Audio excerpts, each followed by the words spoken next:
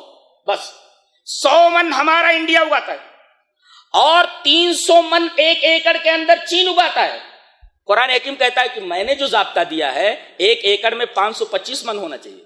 Technology کو اور آگے کرو. اے کلچرل ڈپارٹمنٹ والو, ابھی بہت پیچھے ہو تم, ابھی بہت پیچھے ہو تم. اس اصول کے تحت جو اصول ابھی بتایا گیا ہے, تو چائنا تو 300 اگا رہا ہے, 300 من 1 ایکڑ کے اندر, اور انڈیا 1 ایکڑ کے اندر 100 من, اور بتایا گیا کہ ہمارے اس قانون کے مطابق 525 من 1 ایکڑ کے اندر ہونا چاہیے. کیا ضابطہ ہے, کیا ضابطہ. اچھا, اب آگے بتایا جا رہا ہے کہ 1 کے بدلے 700 کب ملے گا, اس سے ضابطہ بتایا جا رہا ہے. کہتے ہیں جب 3 شرطیں پائی جائیں تب. ایک تو دانا اچھا ہو, زمین اچھی ہو, اور یہ فن کاشتکاری سے واقف ہو آدمی. دانا ہی اچھا نہیں ہے, زمین اچھی ہو یا کاشتکار اچھا ہو, اس سے کیا فرق پڑتا ہے؟ دانا ہی خراب ہے. چلو دانا بھی اچھا ہے اور زمین بھی اچھی ہے, لیکن کاشتکار فن کاشتکاری سے نہ واقف ہے.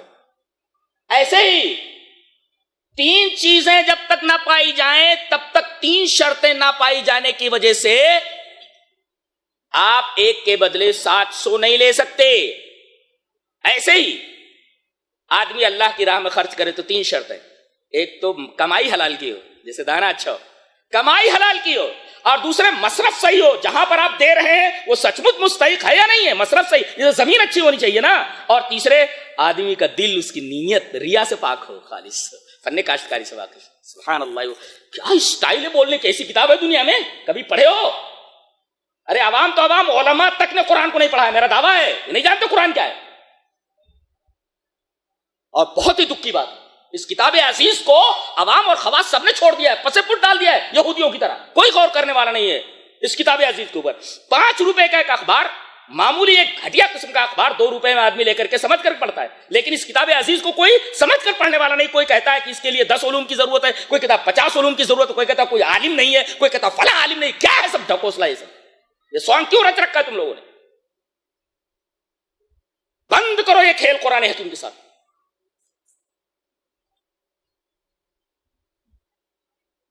اس کے بعد یہ فرمایا گیا کہ کوئی آدمی اللہ کی راہ میں خرچ کر رہا ہے تو وسوسے دیتا ہے شیطان. ارے پھٹیچر ہو جائے گا, فٹ پاتھ پہ آ جائے گا, جوتیاں گھسے گا.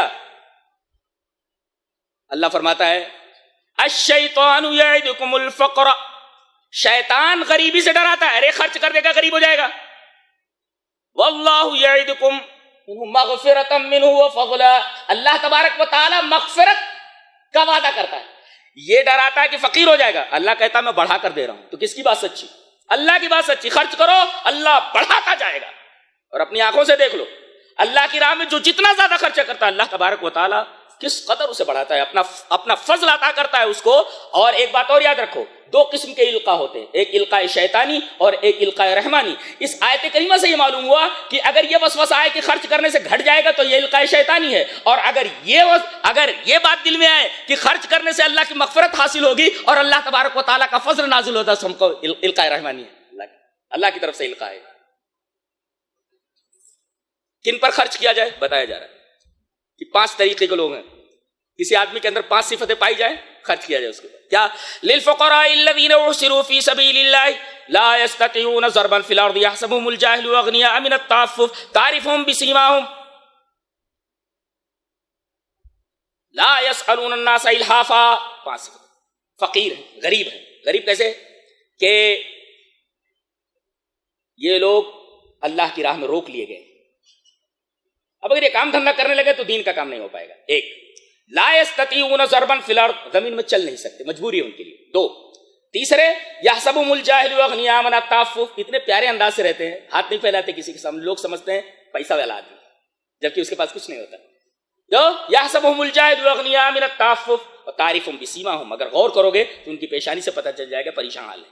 لا يسألون الناس الحافا, لپٹ کر نہیں مانگتے, ہم کو یہ چاہیے, ہم کو یہ چاہیے. اگر یہ 5 صفتیں جس آدمی کے اندر وہ مستحق اس کو دیا جائے. اس کے بعد ایک سوال کا جواب دیا جا رہا ہے. سوال, کیا غیر مسلم کو صدقہ دیا جا سکتا ہے؟ کچھ صحابہ نے آ کر کے پوچھا کہ اے اللہ کے رسول, غیر مسلم کو صدقہ دیا جا سکتا ہے؟ آیت کریمہ اتری لیس علیک ھداھم ولکن اللہ یہدی من یشاء، تمہارے اوپر ان کی ہدایت نہیں، اللہ جس سے چاہے ہدایت دے۔ سوال کیا ہے؟ غیر مسلم کو صدقہ دیا جا سکتا ہے کیا؟ نہیں۔ جواب یہ ہے تمہارے اوپر ان کی ہدایت نہیں، اللہ جس سے چاہے ہدایت دے۔ کیا مطلب؟ صدقہ انہیں دے دو۔ جہاں تک ہدایت کی بات ہے وہ ہماری توفیق سے ملتی ہے، دے سکتے ہو لیکن زکوٰۃ نہیں دے سکتے، صدقہ دے سکتے ہو، صدقہ غیر مسلم کو بھی دے سکتے۔ یہ اس آیت کریمہ کا پس منظر بیک گراؤنڈ ہے۔ اس کے بعد یہ فرمایا گیا خرچ کرو، کبھی چھپ کر اور کبھی علانیہ، کبھی چھپکے سے دو اور کبھی علانیہ، تاکہ دوسرے لوگوں کو معلوم ہو اور دوسرے لوگ بھی خرچ کرنے کے میدان میں آگے بڑھیں۔ سرًا وعلانیۃ فلہم اجرہم عند ربہم، اللہ جو لوگ خرچ کرتے ہیں ان کا اجر ان کے رب کے پاس۔ اب وہ اپنے طریقے سے دینے پر آئے گا تو کتنا دے گا اندازہ نہیں لگا سکتے آگے۔ اس کے بعد سود کا بیان چل رہا ہے۔ بتایا گیا ہے کہ جو لوگ سود خور ہیں وہ قیامت کے دن اس طرح اٹھیں گے جیسے انہیں آسیب لگ گیا ہو، جن نے پکڑ رکھا ہو، اور جن کے پکڑنے کی وجہ سے ان کو خبط میں مبتلا کر دے، خبطی بنا دیا۔ اچھا یہ حال کیوں ہوگا ان کا؟ اس لیے کہ دنیا میں بالکل دھن کی دھن میں باولا ہو رہا تھا۔ کیا؟ دھن کی دھن میں باولا ہو رہا تھا۔ تو اللہ فرما رہا ہے دنیا میں دھن کی دھن میں باولا ہو رہا تھا تو باولا بن کے اٹھ، پاگل، باولا نے پاگل بن کر کے اٹھ، یہاں سے پیسہ، وہاں سے پیسہ، وہاں سے پیسہ، کہاں سے حرام طریقے سے حاصل کر لوں، بس اسی میں لگا ہوا تھا۔ دھن کی دھن میں باولا ہو رہا تھا تو باولا بنا کر کے تو اچھا رہنا، مجنون ہو گیا تھا، پاگل ہو گیا تھا تو پاگل بن کر کے اٹھا دیا۔ اور اس کے بعد یہ کہا گیا کہ یہ بدبخت کہتے ہیں کہ یہ تجارت یہ سود کی طرح ہے۔ جو مذاق کیا انہوں نے اللہ کے ساتھ، یہ میرا ایک ہینڈ کرچف ہے، یہ میں نے 1 روپے میں خریدا اور 2 روپے میں بیچ رہا ہوں۔ ایک صورت ہے میں 1 روپیہ آپ کو دے رہا ہوں اور 2 روپے آپ سے لے رہا ہوں، بھائی دونوں پر 1 روپیہ مل رہا ہے نا مجھے۔ 1 روپے کا ہینڈ کرچف میں آپ کو 2 روپے میں دے رہا ہوں اور 1 روپیہ دے کر کے آپ سے 2 روپیہ لے رہا ہوں، تو شکل ایک ہی ہے نا بھائی، 1 روپیہ فائدہ مل رہا ہے، ایک پر تو روپے پر 1 روپیہ مل رہا ہے اور یہ ہینڈ کرچف کے اوپر 1 روپیہ مل رہا ہے۔ تو انہوں نے کہا کہ تجارت تو سود کی طرح ہے، ایسے ہی ہے۔ اللہ یہ فرما رہا ہے کہ یہ تو ایسے ہی ہوا جیسے کوئی کہے کہ ماں بھی عورت ہے اور بیوی بھی عورت ہے۔ ایک مناظرہ ہو رہا تھا تو ایک پادری نے یہ کہا، سوامی نے، مولانا ثناء اللہ امرتسری رحمۃ اللہ علیہ سے بحث ہو رہی تھی، کہا کہ ماس سب ایک ماس، کیا سور کیا گیا، کہا کہ گوشت تو گوشت ہوتا ہے، سور کا ہوتا ہے، گائے کو ایسا، ماس سب ایک ماس، کیا سور کیا گیا، گائے کھاتے ہو تو سور بھی کھا لو، اس لیے کہ وہ بھی گوشت ہے وہ بھی گوشت ہے۔ کیا کہا اس نے؟ ماس مانے گوشت، ماس سب ایک ماس، کیا سور کیا گیا۔ حضرت نے جواب دیا ناری سب ایک ناری، کیا جورو کیا میاں۔ تو ہوتا چلتا کیا؟ اس لیے کہ بیوی بھی عورت ہے اور ماں بھی عورت ہے، لیکن دونوں کے مقام الگ الگ ہیں۔ بیوی کے ساتھ جو معاملہ کیا جا سکتا ہے، کیا ماں کے ساتھ بھی معاملہ کیا جا سکتا ہے؟ تو ایسے ہی بول رہا ہے۔ تو ان کا یہ کہنا کہ سود بینی بے کی طرح ایسے ہی ہے کہ بیوی بھی عورت اور ماں بھی عورت ہے۔ اتنے پاگل لوگ ہیں۔ ارے بھائی میں نے یہ دستی 1 روپے میں خرید کر آپ کو 2 روپے میں بیچی، تو 1 روپیہ تو 1 روپے کے مقابلے میں ہوا اور دوسرا روپیہ اس چیز کے مقابلے میں ہوا، برابر ہے۔ اور یہاں روپیہ 1 روپیہ آپ نے دیا اور 2 روپیہ آپ نے لیا، تو کیسے 1 روپیہ تو 1 روپے کے مقابلے میں ہو گیا، دوسرا روپیہ کس کے مقابلے میں؟ ظاہر ہے کہ یہ سود ہے۔ دونوں کے انداز الگ الگ ہیں۔ ایک پاگل آدمی بھی فیصلہ کر دے گا جو سود ہے وہ بے نہیں ہے، جو بے ہے وہ سود نہیں ہے۔ اسی وجہ سے سقراط نے یہاں انتہائی غصے میں آ کر کے کہا تھا منی ڈز ناٹ بریڈ، پیسہ پیسے کو پیدا نہیں کرتا۔ کیا بات ہے، دوسرے لوگ بھی اس کو برا سمجھتے۔ اس کے بعد کہا واللہ لا يحب كل کفار اثیم۔ کفار کا مطلب یہ بہت بڑا کافر۔ اگر سود کو حرام جو اللہ نے کیا ہے اس کو حلال سمجھ لیتا ہے دل میں عقیدے کے طور پر، کافر ہو گیا۔ اثیم سود کو حرام سمجھتا ہے مگر اس میں مبتلا ہے، اثیم ہے، بہت بڑا گنہگار ہے۔ اچھا فمن جاءه موعظة من ربه فانتهى فله ما سلف۔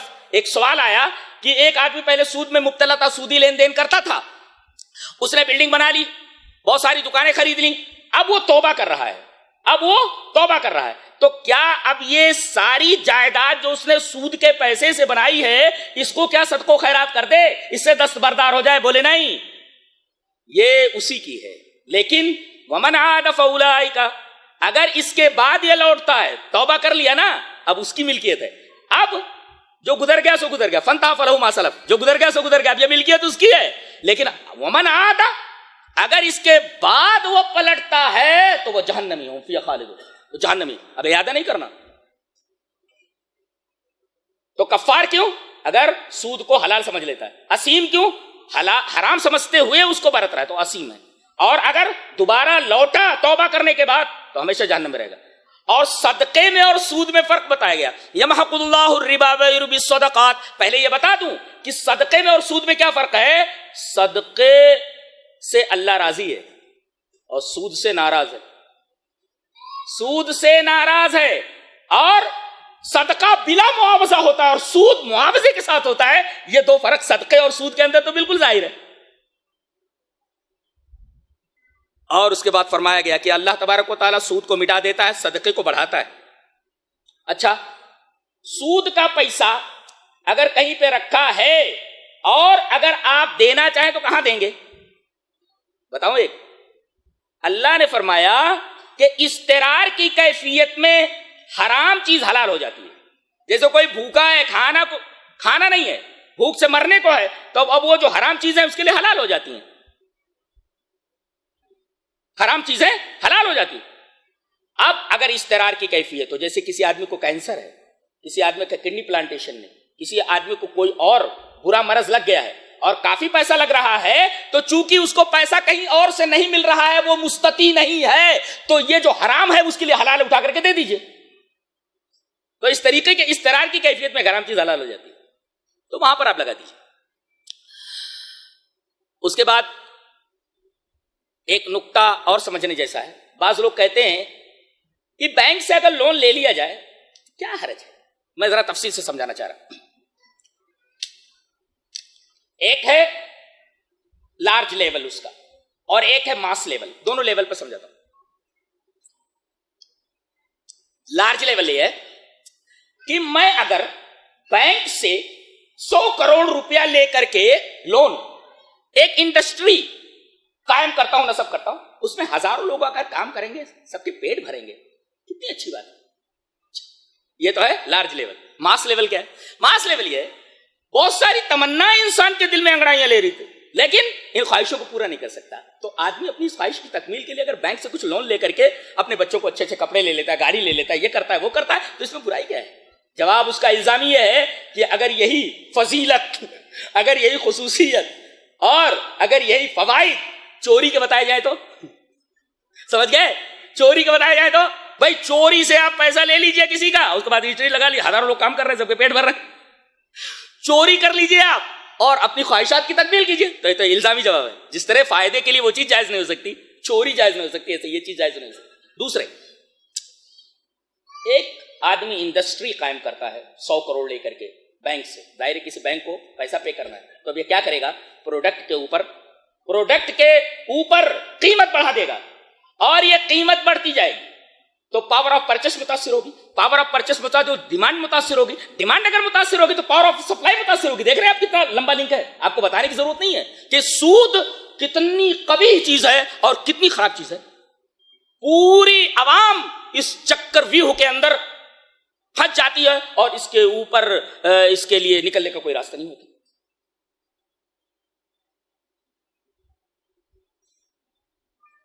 اب سود تو حرام ہوا معاشرے کے اندر, لہذا قرض ناگزیر ہے. اب کوئی قرض مانگے تو دے دینا چاہیے. جی اچھا, اب قرض لے لیا تو قرض کے اندر 3 چیزیں ضروری. آگے آیت دین آ رہی ہے قرض والی. یا ایھا الذین آمنوا اذا تداینتم بدین الی اجل مسمى فاکتبوا, اے ایمان والو جب کسی کو قرض لو تو 3 چیزیں کرو. تحریر, یہ 3 چیزیں ضروری. کیا؟ لکھوا لو کتنا پیسہ ہے, 10,000. اچھا, دوسرے اجل مسمى, کب دو گے, مدت متعین کر لو. اور تیسرے گواہ, 2 گواہ, 2 مرد ہونا, اور اگر 2 مرد نہ ملے تو 2 عورتیں اور 1 مرد. یہ تحریر, مدت کی تعین اور گواہ, یہ 3 چیزیں قرض کے اندر، لین دین کے اندر ضروری ہیں، ورنہ فساد کھڑا ہو چکتا ہے. اچھا، کسی آدمی کو آپ نے 1 سال کے لیے قرض دیا، 1 سال گزر گیا، نہیں دے پا رہا ہے. اللہ اکبر. اب اللہ کا قانون دیکھو، وَإِن كَانَ ذُو عُسْرَةٍ فَنَظِرَةٌ إِلَىٰ مَيْسَرَةٍ. اگر وہ نہیں دے پا رہا ہے تو تھوڑی اور مہلت دے دو. اچھا 2 مہینہ اور، ٹھیک ہے، 2 مہینے بعد بھی نہیں دے سکا تو تھوڑا اور آپ مہلت دیتے جائیں تو اللہ تبارک و تعالیٰ آپ کو مہلت دیتا جائے گا. اور آخر میں وہ کہتے کہ بھئی میں نہیں دے پاؤں گا تو وَأَن تَصَدَّقُوا، تو صدقہ کر دو. اور صدقہ کی بات جب آئی تو اللہ تعالیٰ نے فوراً قیامت کا منظر کھینچ دیا.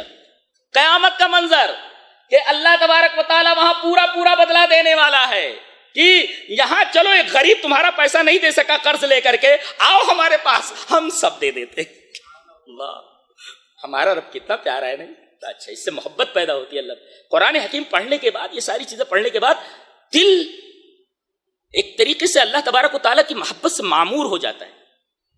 یہی تو اصل ہے، یہی تو اصل چیز ہے. اللہ. آیت دین آگے آئی. اس کے بعد یہ فرمایا گیا کہ دل بھی گنہگار ہوتا ہے. دل بھی گنہگار ہوتا ہے. وہ کیسے؟ دل گنہگار آسم قلب. ارے دل کیسے گنہگار ہوتا ہے ذرا بتایا جائے. کہتے ہیں کہ دل کے اندر وسوسے آتے ہیں. اگر کوئی وسوسہ ایسا آیا، ٹھہرا، اور ٹھہرنے کے بعد آپ کو مزہ آنے لگا تو دل گنہگار ہے. اور اگر آپ نے اس وسوسے سے نفرت کی تو اس پر مواخذہ نہیں ہے. اور دیکھ رہے دل گنہگار ہوتا ہے.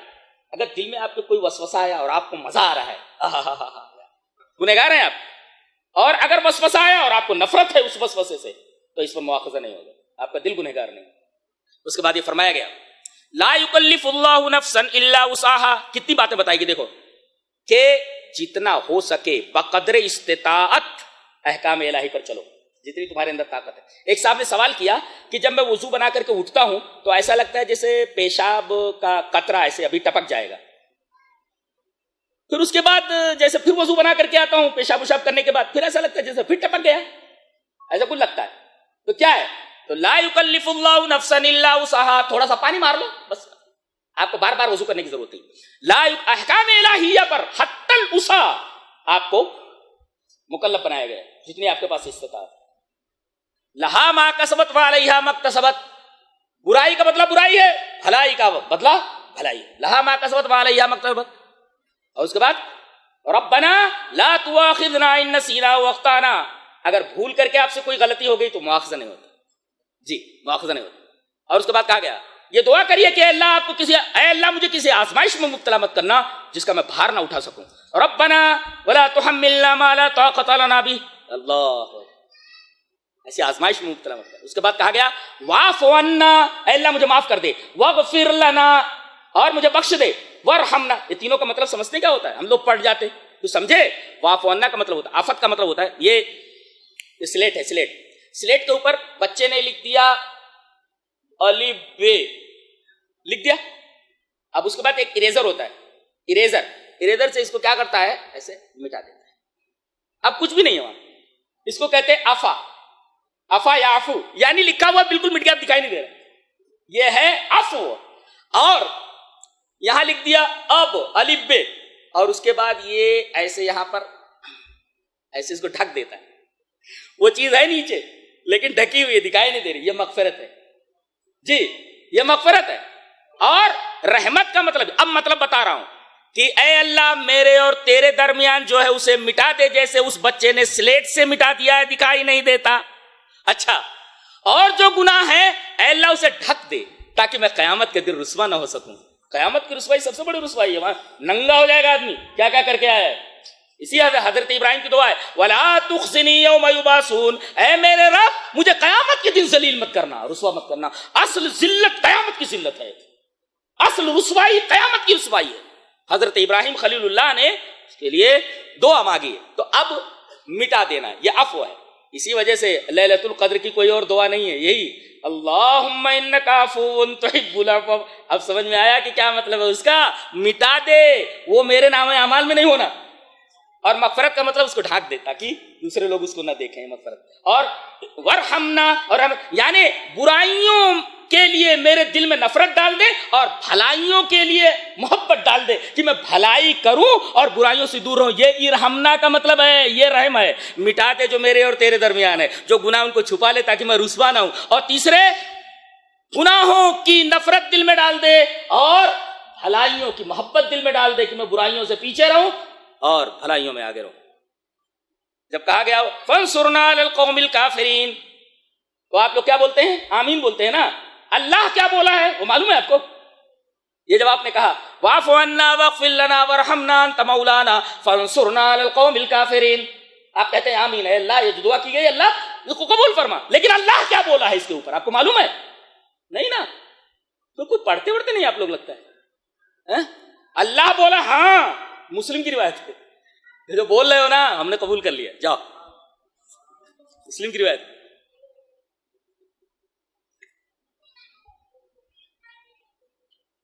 اس کے بعد تذکرہ آ رہا ہے حضرت مریم علیہ السلام کی والدہ کا. جانتے ہیں ان کی ماں کا نام کیا ہے؟ حنا بنت یعقوز. حنا ہے بڑا ہے ایسا اور ڈبل نون اور لٹکا ہوا ہے, حنا بنت یعقوز. ان کے بچے نہیں تھے اور بہت تمنا تھی, اور تمنا یہ تھی کہ کوئی بچہ ہو جاتا تو میں حقل سلیمانی کی نظر کر دیتی, اللہ کے گھر کے لیے وقف کر دیتی اس بچے کو.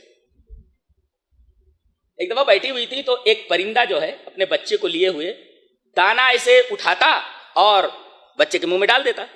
بڑی دیر سے وہ آنگن میں اس پرندے اور اس کے بچے کا وہ منظر دیکھتی رہی. وہ پرندہ اڑ گیا تو کہا کہ اے اللہ, تو پرندے کو اگر بچہ دے سکتا ہے, میری تمنا ہے مجھے بھی ایک بچہ دے دے. میری ماں اور بہنوں, آپ لوگ سنیں, کیا یہ عورت اولاد کی تمنا میں کسی اور آستہ کے اوپر گئی؟ نہیں, ڈائریکٹ اللہ نے ہمیں یہ تعلیم دی ہے کہ اگر اولاد نہ ہوتی ہو تو اللہ سے مانگو. اور حنا بنت یعقوز نے مانگا, حمل ٹھہر گیا, اور جیسے حمل ٹھہرا ایک منت مان لی انہوں نے, نیت کر لی کہ اے ما فی بطنی محررن, اے میرے رب جو میرے پیٹ میں ہے وہ آزاد ہے, یعنی تیرے گھر کے لیے وقف ہے. اب جب بچہ پیدا ہوا تو دیکھا لڑکی ہے, افسوس کرتے ہوئے کہنے لگے اے اللہ یہ تو لڑکی پیدا ہوئی ہے.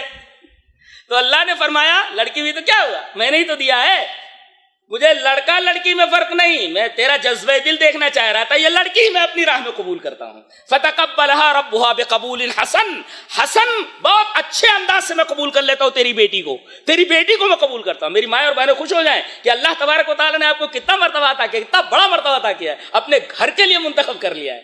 فتقبلها ربها بقبول حسن, اور اللہ نے فرمایا میں اس کا نام بھی رکھ رہا ہوں, سمیتها مریم, میں اس کا نام رکھ رہا ہوں مریم. اس کا پتہ ہے, معلوم یہ ہوا کہ عقیقے سے پہلے بھی نام رکھا جا سکتا ہے, عقیقے کے بعد میں بھی نام رکھا جا سکتا ہے, اور عقیقہ 7ویں دن ہو, اور اگر 7ویں دن کسی بلا وجہ نہیں چھوڑنا چاہیے, 7ویں دن ہی ہونا چاہیے. اگر عذر نہیں ہے تو نہیں ٹالنا چاہیے, سنت کے خلاف ہے. اور اگر کسی عذر کی وجہ سے ٹل گیا تو کلما اجلت کان افضل, جتنی جلدی ہو سکے عقیقہ کر لے. یہاں تک کہ ابھی ایک حدیث کی تخریج کی ہے مولانا جعفر المدنی حفظ اللہ نے کہ نبی کریم صلی اللہ علیہ وسلم کا عقیقہ یہ آپ کی بعثت کے بعد ہوا, جب آپ نبی بنائے گئے 40 سال کے بعد, تب آپ نے اپنا عقیقہ فرمایا. اسی وجہ سے یہ استدلال کیا جاتا ہے کہ کوئی آدمی کسی وجہ سے اپنا عقیقہ نہ کر سکے یا اس کا عقیقہ نہ ہوا ہو تو کلما اجلت کان افضل, جب جتنی جلدی ہو سکے اپنا عقیقہ کر لے.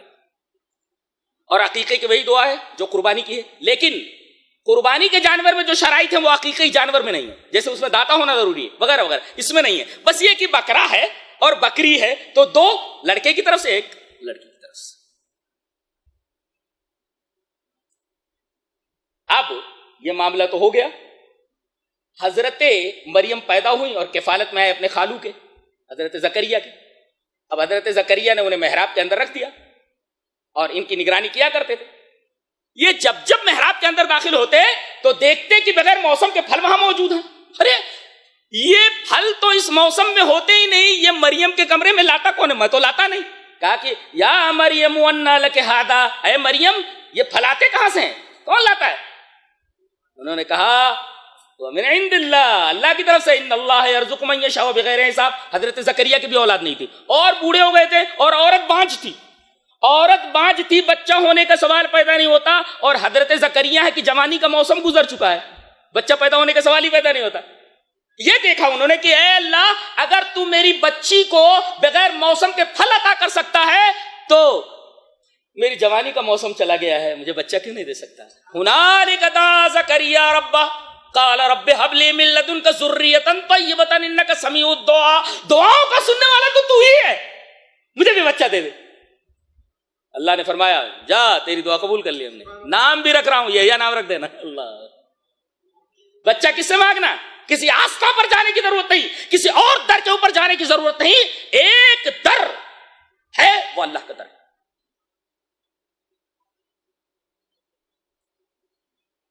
اس کے بعد یہودیوں کی کچھ شرارتیں بتائی گئی۔ ایک شرارت یہ کہ لوگوں کو کسی طریقے سے گمراہ کر دو۔ وَدَّتْ طَائِفَةٌ مِّنْ أَهْلِ الْكِتَابِ لَوْ يُضِلُّونَكُمْ، اللہ کسی طریقے سے ان کو گمراہ کر دو۔ آج دیکھو کون سے حربے نہیں استعمال کر رہے ہیں کہ لوگ اخلاق کے میدان میں دیوالیہ ہو جائیں، اللہ کی کتاب کو چھوڑ دیں، مسلمانوں کو گمراہ کرنے کے لیے کون سے طریقے انہوں نے اختیار نہیں کیے کہ گمراہ ہو جائیں۔ وَدَّتْ طَائِفَةٌ مِّنْ أَهْلِ الْكِتَابِ لَوْ يُضِلُّونَكُمْ، یہ تمہیں گمراہ کرنے کے چکر میں لگے ہوئے ہیں، ذرا ان سے ہوشیار رہو۔ اور اس کے بعد یہ کہا گیا یا اہل الکتاب لم تکفرون بآیات اللہ، اللہ کی آیات کا جان بوجھ کر انکار کرتے تھے، جانتے تھے صحیح ہے، حق ہے، نہیں مانتے تھے، انکار کرتے تھے۔ یہ دوسری بات۔ آج کتنے لوگ ہیں حدیث آ جانے کے بعد کہتے ہیں ہمارے امام کے خلاف ہے، ہمارے امام کے مسلک کے خلاف ہے، انکار ہے آیات اللہ۔ اور تیسری حرکت یا اہل الکتاب لم تلبسون الحق بالباطل، کیوں حق اور باطل کو مکس کرتے ہو؟ کتنے لوگ ہیں جو حق اور باطل کو مکس کرتے، پتہ نہیں چلتا کہ حق کیا ہے باطل کیا ہے، حق کو باطل میں مکس کر دیتے۔ جیسا کہ ابھی میں نے بتایا کہ وہ کھیر والی بات، کیسا اس نے حق کو باطل کے ساتھ ملا دیا۔ ایک اور شرارت کیا، وقالت طائفة من اهل الكتاب آمنوا بالذي انزل على الذين آمنوا وجه النار واغفروا آخره لعلهم يرجعون، صبح کو ایمان لاؤ مسلمانوں کے ساتھ مل کر کے اور شام میں کفر کر دو۔ ارے یہ کوئی مذہب ہے کیا اسلام سے؟ تاکہ دوسرے لوگ بدزن ہو جائیں اسلام سے، یہ بھی حرکت تھی ان کی۔ اور تیسری، اگر ان کو قرض دے تو امانت پہ خیانت کرتے۔ وَمِنْهُمْ مَنْ إِنْ تَأْمَنْهُ بِدِينَارٍ لَا يُؤَدِّهِ إِلَيْكَ إِلَّا مَا دُمْتَ عَلَيْهِ قَائِمًا، جب تک کہ پیراگان کے چپل نہ گھس جائیں یہ ایک کوڑی دینے والے نہیں، اتنے بدماش ہیں، اتنے خائن ہیں، خیانت کرنا۔ إِلَّا مَا دُمْتَ عَلَيْهِ قَائِمًا، جب تک برابر کھڑے نہ رہو ڈنڈا لے کر کے، یہ دینے والے نہیں ہیں، اتنے بدماش ہیں۔ یعنی امانت رکھ دو تو خیانت کرنے میں بہت آگے ہیں۔ پیسہ دیتے رہے، کتنے لوگ ہیں پیسہ لے لیتے کہاں دیتے، خائن ہیں۔ اور کچھ لوگ کہتے ہیں لیسا علینا فی الامیین سبیل، یہ امی جو جاہل لوگ ہیں ان سے ہم مال کسی بھی طریقے سے لے سکتے ہیں۔ جیسے بعض لوگ کہتے ہیں کہ ہندوستان دارالحرب ہے، یہاں سود لینا جائز ہے۔ بعض بڑے تین طرح سے یہ دارالکفر ہے کہ دارالحرب ہے، اپنی اوقات میں رہے اللہ کے بندے۔ تو دارالحرب اور دارالکفر تو یہ کیا ہے، پڑھ لے، اس کے اوپر بڑی بڑی اچھی اچھی کتابیں آ گئی۔ تو بعض لوگوں نے کہا کہ دارالحرب ہے تو جائز ہے۔ ارے دارالحرب میں کیا کسی غیر کی عورت آپ کے لیے حلال ہو جائے گی دارالحرب میں، وغیرہ وغیرہ۔ اور اس کے بعد کہا گیا ایمان کی قیمت بتائی گئی۔ ایمان کی قیمت آج لے کر کے جاؤ، ایمان کی قیمت کیا جو اللہ نے آپ کو عطا کیا ہے، جانتے ہیں اس کی قیمت بتاؤ گے آپ؟ نہیں بتا سکتے، قرآن نے بتایا۔ کیسی کتاب ہے؟ ان الذين كفروا وماتوا وهم كفار فلن يقبل من احدهم ملء الارض ذهبا ولو افتدى به، جو لوگ کافر ہیں اور کفر کے اوپر مر گئے، اگر قیامت کے دن وہ زمین بھر کر کے سونا بھی دینا چاہیں تو اللہ قبول کرنے والا نہیں ہے۔ اللہ اکبر! گویا کہ ایمان کی قیمت کتنی ہے، یہ پوری زمین کتنی بڑی معلوم ہے، سب سونے سے بھر دو، اس کے مقابلے میں ایمان آپ کو نہیں دیا جائے گا۔ اتنی قیمتی چیز ہے جو اللہ نے آپ کو ایسے ہی دے دیا، اس کی توفیق ہے اللہ ہمارے حال کے اوپر رحم فرمائے۔ یہ رہا تیسرے پارے کا خلاصہ۔ اللہ ہمیں نیک عمل اور اچھی سمجھ کی توفیق عطا فرمائے۔ وآخر دعوانا الحمدللہ رب العالمین۔